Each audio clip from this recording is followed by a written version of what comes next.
Hello, and welcome to another edition of Day Drinking with Kevin. I'm your host, Kevin McGuire. And today we are in Petaluma in Sonoma to talk to Brandon Allen, the winemaker and owner of Slo Down Wines. Brandon, thank you so much for taking the time to speak with us today. Absolutely. Thanks for having me on. You know, one of the cool things about, when you came to visit us at the Wine House in Fairfax was I wanted to tell your story. But I didn't want to just tell it in my own words. I wanted to tell it through your eyes because it's such an amazing story.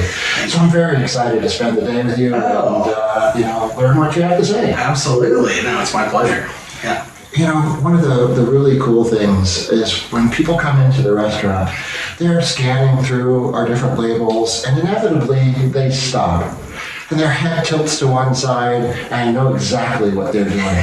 And I'll walk up, and inevitably they're looking at some Nudes, or Sexual Chocolate, or Love Hammer, or Slo Jams, or Broken Dreams. And I sit there and I say, this is an amazing wine. And they look at me and they're like, it's not just a kitschy label. And I say, no. And to this day, I tell them, if you drink that wine and you don't like it, you bring it back to me, I'll finish the bottle, and you can have another one. That's awesome. I've yet to have one person bring one back. That's awesome. Thank you. So take me back to the very beginning. You know, where did this all start? Sure, yeah. So I grew up in Central California. Grew up in a little town called San Luis Obispo, which is right in between LA and San Francisco. And I went to high school there and then ultimately stuck around for college. I went to Cal Poly. And I didn't grow up in a dynastic wine family at all. My parents never even drank wine when I was a kid. So, originally when I was younger, I thought wine was just this very pretentious, elitist thing that, I would never really be a part of. But I was 19, I was a freshman in college, and my roommate at the time, he snuck on. At Cal Poly, they have a wine viticulture program, and through that they have a wine club. So you can go, if you're 21, you can go taste wines, and they just take group outings to see winemakers and, speak to people in the industry. So the people in the program can be a little bit better educated with actual real world experience. And one of my college roommates snuck on one of those trips when he was 19. And he came home and he was like, man, we should make a barrel of wine. It's really easy. It's very easy. This is what was sold to me. But, I kind of weighed the pros and cons, and I figured we were going to get a bunch of free booze and we would impress girls. And so we set out to make our first barrel of wine, and ended up going into wineries, and was very surprised by the fact, A, that we didn't get laughed out when we were starting to talk to these winemakers, and B, by sort of how open these people were with their knowledge and time. And before I knew it, we had made a barrel of wine. And I kind of fell in love originally. I fell in love more so with the people that were sort of sharing their life's passion with me. And then through that, I fell in love with wine. And I think we started with one barrel. The next year we made two, and just progressively continued to make more and more wine all through college. And really, through that process, through those 4 years, I really still didn't think I was going to be a winemaker. I just thought I'd be a hobbyist, to have whatever job I was going to have and just make wine in my garage for my entire life. And I was falling more and more in love with the process and the product. And for me, I think at that time, I was really just trying to convince my friends that wine was cool. I wanted them to be in love with, the thing I was in love with. So that's when I started getting into the marketing side of it, and, Sexual Chocolate, that was my first wine. And it was I was trying to provide my friends with, an experience, and also just take some of the pretense off, so my friends didn't think it was super lame. So I made Sexual Chocolate basically all through college, and started the company in 2008 with 93 cases of Sexual Chocolate, and we've been growing ever since then. Now I'm just guessing that your first barrel was somewhere around the Coming to America time frame or something like that. Well, not around the time frame. I mean, that movie came out in the late 80s, I think it was 89, and I just always loved Coming to America. I always loved Eddie Murphy, but in that movie he has a really terrible cover band called Sexual Chocolate, and when I was making this wine with my friends in college, I just kind of thought we were like a terrible cover band of a winery, and so I started calling the wine Sexual Chocolate as a joke, and the name just stuck, and so we just kept it. And then your next wine in the progression was Broken Dreams? Yes, Broken Dreams, and that kind of came about, well, a lot of different ways. I mean, the name stems from, I started making wine with my friend in college, and we had kind of like a bad breakup. We started the company together, and I think, that partnership lasted for about a year. And I've always put my cell phone number on every bottle of Sexual Chocolate, and at that time I changed the outgoing message on the number to say, "Hi, you've reached Slo Down Wines, I'm with Sexual Chocolate and Broken Dreams," just because I was being, a little bit emo, and I just was going through a bad breakup with a buddy, and it was an emotional time, and I got a call from a wine shop owner in LA, and he left me a message just saying, "Hey, we love Sexual Chocolate, I can't keep it on the shelves. I didn't know you made another wine, send me a case of Broken Dreams," which I did not make a wine called Broken Dreams, but I had started making the Chardonnay, and I didn't really know if the company was going to survive, but I figured if I ever release that wine, I would just call it Broken Dreams. So You have to be one of the only winemakers in the world that puts a cell phone on the wine bottle for them to contact you. yeah, I have. That's so funny. People comment on that a lot. I'm not the only one, and I'm not the first. There was definitely some older producers that were doing that, but I think we're probably, at this point, I'm probably the largest one that does it. I probably get 50 calls a day or so. Wow. And you answer these calls. I bet you've gotten some pretty interesting calls. Definitely. Yeah, I've gotten a lot of interesting calls and a lot more interesting text messages. But it's mostly just, drunk old ladies that want to talk about wine, and, or they're usually small groups of people that are calling just to see if I answer. And it's fun. It's a very nice touch point for somebody like me who I spend a lot of time traveling, and I spend a lot of time with people like you, or, like wine buyers, restaurant owners. I don't get to interact a ton with consumers, so having the number on the bottle, it's just a nice touch point. I can speak with consumers, if they want to reach out.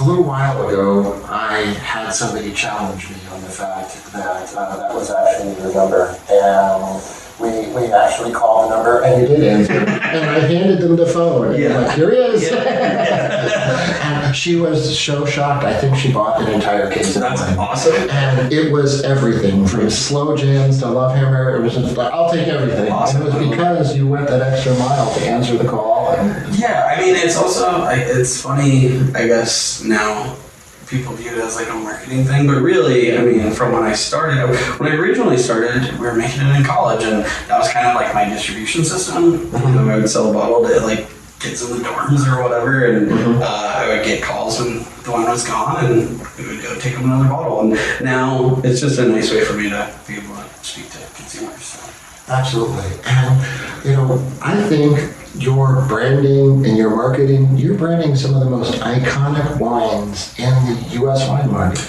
That's big. That's a big compliment. You think of Nudes, for example. Right. And my goodness, I can't tell you how many times people have bought a bottle just for the label.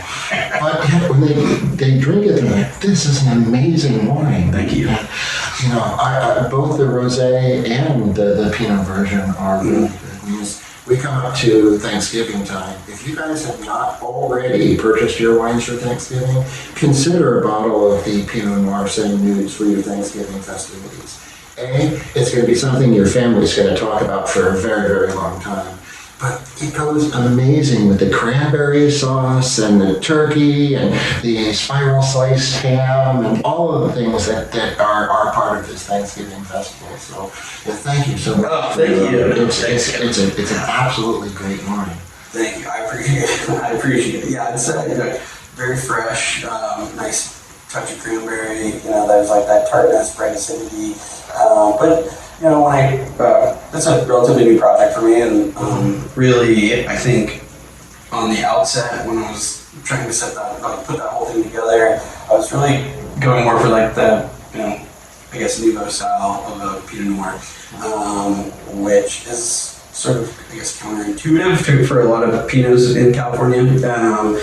But it's really fresh, bright acid Pinot, and nice fruit, and I'm very proud of it. Yeah. And one of your newest projects is Slo Jams on Blanc. That's what I'm drinking right here. And one of the things that I love about it is that it is so incredibly food friendly, and it gives people that feeling of Sauvignon Blanc, and it's not just a summer wine anymore. Right. It can be drunk all year long with roasted meats, and it doesn't matter. It's an incredible expression of Sauvignon. Thank you so much. Yeah, it kind of runs that gamut a little bit. It has really decent texture. So this is the first project I've done outside of California. Mm-hmm. I get all this fruit from Horse Heaven Hills up in Washington, which is like right on the Columbia Gorge. A lot of great white varietals can grow out there. You get really high screeching acidity.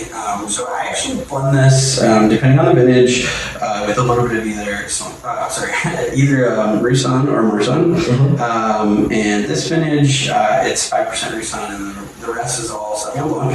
And I actually barrel ferment the Roussanne and blend it back in the Sauvignon Blanc. But yeah, that acidity with that touch of Roussanne that just adds a little bit of texture to the wine. It really adds just a bit of complexity that, I don't know, it goes a long way for me. As a child of the 80s, I had to explain to my kids what cassette tapes were. Yeah. Because they saw the label and they're like, what are those? Yeah. It's very funny because I find that buyers are getting a little bit younger and younger. People that actually run a lot of accounts or, purchase wines for their consumers. And every now and again, I'll take this into a wine shop and, I'll be speaking with the, 25-year-old buyer, and they're like, what are these? Which I think I always think it's a joke. But yeah, I mean, if you didn't grow up in the early 90s, you probably weren't, exposed to cassette tapes quite as much, but yeah, each cassette tape for me, it was a personal story that you'd give to somebody, and I used to sit up late at night with my tape recorder and just waiting for the song to come on the radio so I could put this perfect mix together. It's a labor of love, just like winemaking. Absolutely. Yeah. And Love Hammer. Yes. I love Love Hammer. Awesome. Thank you. I had a bottle of Love Hammer and a filet mignon topped with some mushrooms the other night, and it was amazing. Yeah. What was the story behind that one? So I started making that wine in 2011, and I am really obsessed with high elevation Cabernet from California. So I started getting this fruit from Atlas Peak, which is it's a sub-AVA within Napa, and it's most of the fruit that we were getting from there was grown at about 2,300 feet elevation. It's the southernmost sub-AVA within Napa, and I just really fell in love with, I guess, the minerality of that AVA, which really I found that's can be pretty indicative of a lot of high elevation AVAs within California for Cabernet. But it's a much more, I always say it's a little bit more feminine as far as California Cabernet goes. Again, you get really good minerality, salinity, a little bit of blue fruit, some herbaceousness. Tannins are there, but they don't rip your palate apart. So it's just a real pretty Cabernet. This won't be an issue here in California, but I'm really hoping that this year in Northern Virginia we get one day of about 1.5 foot worth of snow. Okay. And that will shut down the entire city for about a week. Sure. And I'm going to sit with my case of Love Hammer in my leather chair, reading a good book by a fire, just sipping it all day long and having an amazing time. I love it. Yeah, absolutely. Because it is that feminine, easy drinking wine that that has lots of character and structure, that is the perfect wine for being snowed in when Totally. yeah, the problem is that my wife bought me a snowblower about 2.5 years ago, and since I now own the snowblower, we have not had any cause to use it whatsoever. Yeah, you haven't had to dust that baby off yet. I go out and I make sure it starts every winter, and I'm ready to go, and I haven't used it once. Well, hopefully you get to use that thing, and I'm pretty sure by the end of the first day you'll be like, I hope I never have to use this thing again. Yeah. At least it's a snowblower. It's not a shovel. Yeah.